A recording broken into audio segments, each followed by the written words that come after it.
সকাল সকাল বাড়ি 1 কেজি আছে এটা? তুমি তাহলে ওজন করেই না নাকি? সকাল সকাল বাড়িতেই দিতে চলে এসছে খেজুর গুড় বা নলেন গুড়। বাবা বলে রেখেছিল।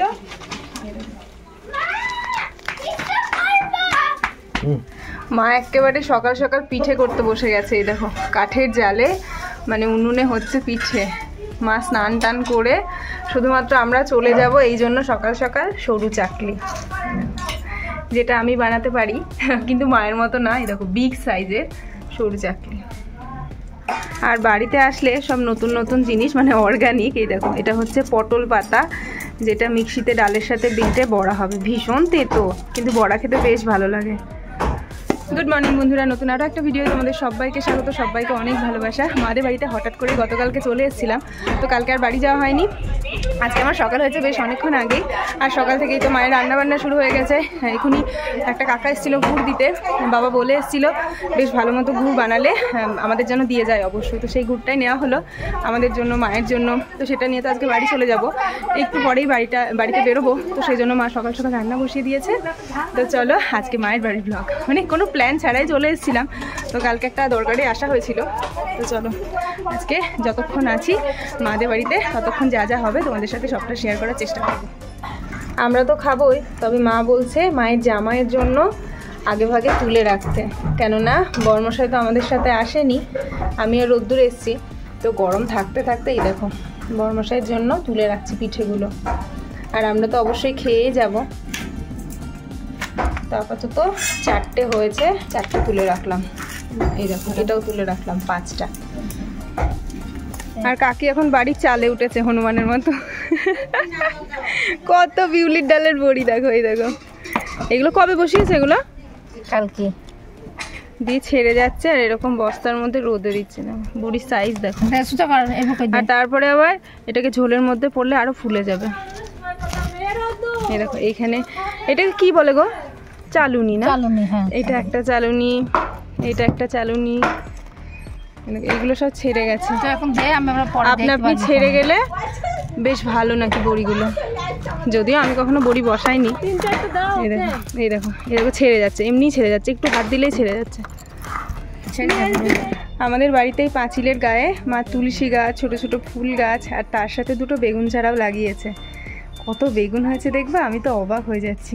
এই ছোট্ট ছোট্ট 2টো বেগুন গাছে মানে একেবারে মা বলছে অনেকগুলো বেগুন নাকি খাওয়াও হয়ে গেছে। রিয়ার হাত দিয়ে আমাকেও মা 2-3টে বেগুন পাঠিয়েছিল। এত স্বাদ না খেতে, এই বেগুনগুলো খেতে এত স্বাদ না, কড়াইতে দেওয়ার সাথে সাথে পুরো নরম হয়ে যায়। এই দেখো এখানে রয়েছে 2টো, এই যে এখানে রয়েছে একটা। কতগুলো বেগুন হয়েছে, আমি তো পুরো অবাক হয়ে যাচ্ছি। এই ভিতরে রয়েছে, তাছাড়াও একটা এত বড় বেগুন রয়েছে, এটা তোলার সময় চলে এসছে। এই দেখো এইটুকুনি গাছে কত বড়, সেই বাজার থেকে কিনে আনার মতো কত বড় দেখো। এটা তোলার সময় চলে এসছে। আমরা 2 কেজি নিয়েছি, এখানে রয়েছে 1 কেজি, এখানে রয়েছে 1 কেজি। মাদের জন্য একটা, আর আমি নিয়ে যাবো পলাশিতে, তার জন্য একটা। 3 কেজি আলাদা করে বানিয়ে এনেছিল যেটা, আর একটা পিছনে কাকি নিয়ে নিল।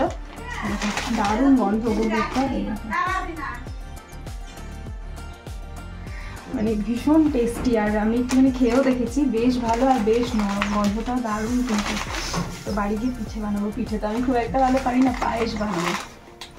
মা বেশ অনেকক্ষণ আগেই, 2 ঘন্টা আগেই ডালটা ভিজিয়ে দিয়েছিল। দেখো ডালটা ভিজে গেছে, আর ভালো করে জল পাল্টে ধুয়ে নিলাম। মিক্সির মধ্যে দিয়ে দিয়েছি 2টো কাঁচা লঙ্কা, আর পাতাগুলোও ভালো করে ধুয়ে নিয়েছি। এই ডাল আর পাতা একসাথে পেস্ট করে তেলের মধ্যে ছাকা হবে। বড়া করলে তখন কিন্তু আর অতটা তেতো লাগে না। পাতাগুলো ফ্রেশ, একেবারে কচি পাতা। ডালগুলো ফেলে দেওয়া হয়েছে, শুধুমাত্র পাতাটাকেই নেওয়া হয়েছে।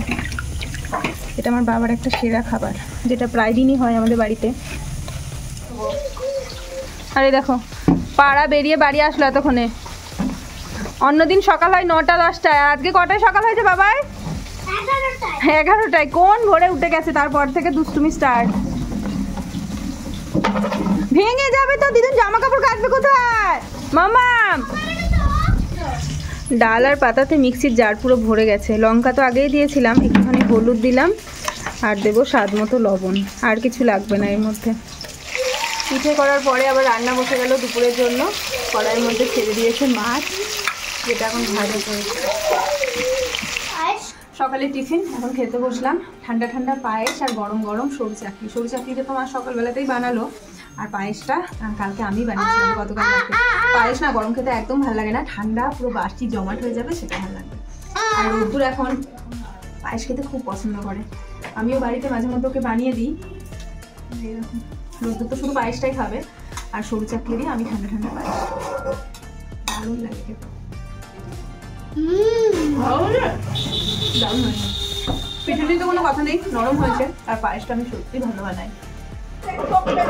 ওই দাদা চলে এসছে, দাদা চলো 1:10 বেজে গেল তো, আর যেতে চাই না, তাও বলছি হ্যাঁ গুড় নিয়েছি, আর একটা ঢাকনা সব ঘুরে নিয়েছি, সব নিয়েছি। চলো বেরিয়ে পড়েছি টুকটুক করে, দুপুরবেলাতে বেরোতে হচ্ছে, কিছু করার নেই। দুটোই ট্রেন, বাড়ি থেকে বেরোলাম 1:10-এ। যাওয়ার মুখে তো সেই লেভেলে তাড়াহুড়ো লেগে যায়, তো কপাল খুব ভালো ছিল, বেরোতে বেরোতে টোটো পেয়ে গেছি। যাক টাইমলি আবার স্টেশনে পৌঁছতে পারলেই ভালো, কেননা এই ট্রেনটা যদি মিস করি, ট্রেন আবার সেই 3:45, আর ওই ট্রেনটা যে কি মারাত্মক ভিড়, রোদ্দুরকে নিয়ে একা একা ওঠা খুব চাপের হয়ে যায়। আর এই ট্রেনটা বেশ ফাঁকা পর্যন্ত, মানে ফাঁকা অবস্থায় ওঠা যাবে। হ্যাঁ এই ট্রেনটা বেশ ফাঁকা। তো ফাইনালি আমরা সময়ের মধ্যে বেথুয়া স্টেশনে এসে পৌঁছতে পেরেছি। আজকে আসার সময় মানে মাঝখানের যে সময়টাতে, সেই সময়টাতে যে কী কাণ্ড ঘটে গেছে সেটা ভাবলেও হাসি পাচ্ছে, আবার টেনশনও হচ্ছে। এখন বাজে হচ্ছে 2:10, তো ট্রেনটা আবার 10 মিনিট লেট করে দিল। 2:15 টাইম, কিন্তু 2:21-22 নাগাদ ঢুকবো। তো যাক পৌঁছে গেছি, টিকিটও কাটা হয়ে গেছে। আজকে আস্তে আস্তে একটা লম্বা কাহিনী ঘটে গেছে। কি হয়েছে বলো তো, আমরা যে টোটোটায় আসছিলাম, টোটো চাকা গেল পাংচার হয়ে অর্ধেক রাস্তাতে। তো তারপরে আবার টোটো বদলানোর জন্য সে আর টোটো পাওয়া যাচ্ছিল না, অনেক কাণ্ড করে তবে টোটোটা পাওয়া গেল। তারপরে আবার এলাম আমরা। আর এই যে চললো ভোলা, হাতে নিয়ে ঝোলা। এই হচ্ছে এখন আমার গার্ড, ও আমাকে নামিয়ে দেওয়া চলে আসবে। আমাকে ওখান থেকে মানে পলাশিতে ঢুকবো মোটামুটি 3:10-15, যেহেতু ট্রেনটা লেট হয়ে গেল। তো রিয়া তারপরে আবার 3:33-এর ট্রেন, ওই ট্রেনে আবার ব্যাক করবে।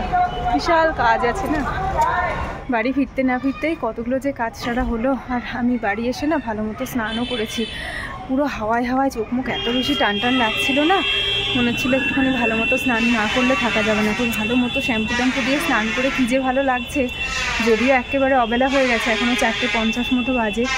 ছাদে এলাম একটুখানি ঘোরাঘুরি করবো বলে, রোদ্দুর ঘুমিয়ে গেছে। আর আজকে ওর পাপার সাথেই ঘুমিয়ে গেছে, কেননা ও ক্লান্ত ছিল, পাপার সাথে খেলতে ঘুমিয়ে গেছে। বাড়িতে ঢুকলাম মোটামুটি 3টের দিকে। তারপরে বর্মশাইকে খেতে দিয়ে মা সমস্ত খাবার দাবার পাঠিয়ে দিয়েছিল। দুপুরবেলা মা যেগুলো রান্না করেছিল, এই ছোটো ছোটো বক্সে হটপটে করে ভাত তরকারি সব পাঠিয়ে দিয়েছিল, সেটাই রোদ্দুরে পাপাকে খেতে দিলাম। তারপরে বাকি কাজগুলো সেরে নিয়ে স্নান করলাম। স্নান করে কী যে ভালো লাগছে না, তবে এই ভালোটা ঠান্ডা না লেগে যায়। তবে এই মুহূর্তে স্নান না করলে না প্রচণ্ড কষ্ট হয়ে যেত। রিয়াও বাড়ি পৌঁছে গেছে, তো এখন আর শুলাম না। কি বলো তো, এমনিতেই চুল ভেজা, তার উপরে আবার সন্ধ্যা প্রায় লেগেই গেছে, 10-15 মিনিট পরেই সন্ধ্যা লেগে যাবে। একেবারে সন্ধ্যা টন্ধা দিয়ে চাটা খেয়ে একটু রেস্ট করবো। হরে কৃষ্ণ কৃষ্ণ কৃষ্ণ হরে হরে, হরে রাম হরে রাম হরে হরে, হরে রাম রাম রাম হরে হরে, হরে কৃষ্ণ কৃষ্ণ কৃষ্ণ হরে হরে, হরে রাম রাম রাম হরে হরে। এই সন্ধ্যাবেলাটা আমাদের 3 জনের জন্য 3 রকম বানাতে হয়।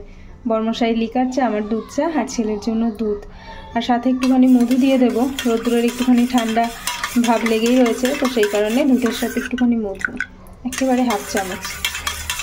রাত্রি এখন 9টা মতো বাজে, রোদ্দুরকে খাওয়াবো। আর ওর জন্য বানিয়েছি সবজি দিয়ে, বেশি করে সবজি দিয়েছি, ডাল দিয়েছি, খিচুড়ি, আর এখানে রয়েছে এই দেখো একটা দেশি মুরগির ডিম সিদ্ধ করেছি, ওটা এখন ওকে খাইয়ে দেবো। আর আজকে রাতে আমার সেরকম রান্নাবান্না করার ছিল না, মা তো সেই সরু চাকলি পাঠিয়ে দিয়েছে, বেশ অনেকগুলোই পাঠিয়ে দিয়েছে। ওর পাপা একা খেতে পারবে না, তো ওটা আমি খেয়ে নেব। সাথে রয়েছে মিষ্টি, পায়েস, আর তাছাড়াও সরু চাকলি না আমাদের একটুখানি ওই মিষ্টি খাবারের থেকে ঝাল ঝাল খাবার দিয়ে বেশি ভালো লাগে, মানে চিকেন কষা কিংবা একটুখানি ঝাল ঝাল করে আলুর তরকারি। কিন্তু ওর পাপা বললো যে চিকেন আর আনতে পারছি না, সেহেতু দোকান থেকে একটুখানি স্পেশাল তরকা নিয়ে আসি। তো সেটা আনতেই গেছে বর্মশাই। একটুখানি তরকা তো একটুখানি স্পাইসি, খেতে বেশ ভালোই লাগবে আশা করি। তাছাড়া মিষ্টি ফিষ্টি তো রয়েছে, ওই দিয়ে হয়ে যাবে। তো ছেলের খাবারটা ঢেলে নিই, আশা করি হয়ে গেছে। প্রেশার কুকারে অনেকক্ষণ রান্নাটা বসিয়ে দিয়ে চলে গেছিলাম, তো এখন ঝটপট করে ওকে খাইয়ে দিই। এই হচ্ছে গরম গরম খিচুড়ি, তার সাথে একটা ডিম সিদ্ধ রয়েছে, আর বরমশাই নিয়ে চলে এসছে ঝাল ঝাল ডিম তড়কা। এই দেখো, এটা এখন ঢাকা চাপাই থাক। আজকে তড়কার সাথে খাওয়া হচ্ছে সরু চাকতি। বলো কেমন লাগছে খেতে?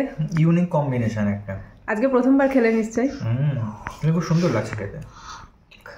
হোটেলের তড়কা আর শাশুড়ির হাতের সরু চাকতি। শীতের রাতে এইসব খেতে বেশ ভালোই লাগে, খুব সুন্দর লাগছে। তবে চিকেন দিয়ে বেশি ভালো লাগে কিন্তু, তাই না? ভালোই লাগছে খেতে। আর তার সাথে এই দেখো, এই জলপাইয়ের আচারটা আমি বানিয়েছিলাম নিজে হাতে, একদম এই দেখো দারুণ টেস্টি টেস্টি। জলপাই তেল যেরকমভাবে বাড়িতে আম তেল বানানো হয় গরমকালে, সেই রকমভাবে শীতকালে জলপাই তেল বানিয়ে মোটামুটি মাসখানেক পর থেকে যদি খাওয়া যায়, খুবই উপকারী এবং খুবই সুস্বাদু।